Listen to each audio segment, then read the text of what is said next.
Nauwi sa sakuna ang masaya sanang fiesta sa Barangay Commonwealth sa Quezon City nang sumiklab ang sunog kagabi.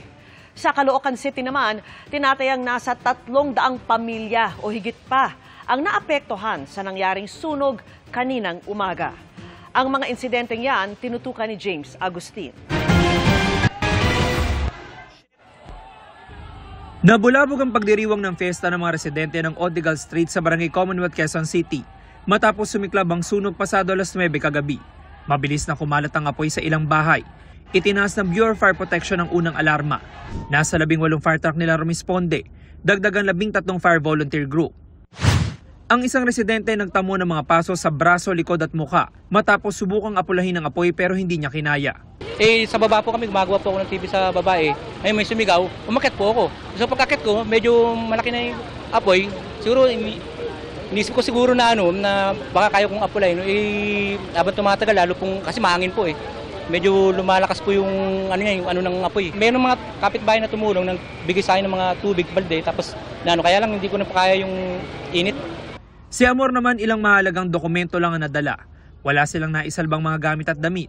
Laking pasasalamat niya nakaligtas sila ng kanyang 5 taong gulang na anak na babae. Nagulat lang po kami na kinakatok na kami sa bahay, na malaki po yung apoy, nasunog. Bumilis po kami tumakbo kasi binuhat ko po yung anak ko.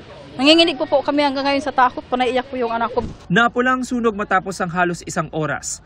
Ayon sa BFP, nasunog ang 3 bahay. Iniimbestigahan pa nilang sanhi ng apoy na nagsimula sa ika-4 na palapag ng isang bahay. Ayon naman sa mga taga-barangay, umabot sa 6 na pamilya ang naapektuhan ng sunog. Yung mga pamilya, if they are willing na pumunta sa mga evacuation area namin o malapit na covered court dito, doon sila muna. And yung mga pagkain naman, yung barangay naman nakahanda pagdating sa ganyan, pwede namin silang bigyan ng pagkain hanggang sa maging okay yung kanilang bahay na pwede na silang bumalik.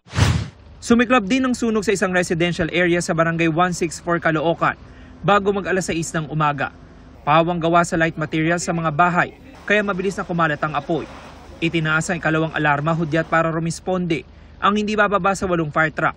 Para magkaroon ng karagdagang akses sa lugar, bumutas ng pader ang mga bumbero sa katabing subdivision at pinagdugtong-dugtong ang mga fire hose upang makapasok hanggang sa sentro ng mga nasusunog na bahay.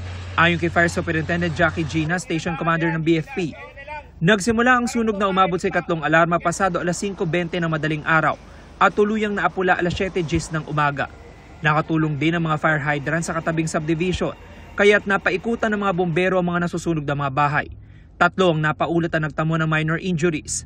Pansamantalang ililikas sa mga naapektuhan ng sunog mula sa GSIS Hills Talipapa, Barangay 164 Caloocan City sa Talipapa High School. Sa paunang impormasyon mula sa Barangay 164, tinatayang nasa 300 to 350 families ang naapektuhan ng sunog, habang patuloy na inaalam kung ano ang pinagmulan ng sunog. Para sa GMA Integrated News, James Agustin, nakatutok, 24 oras.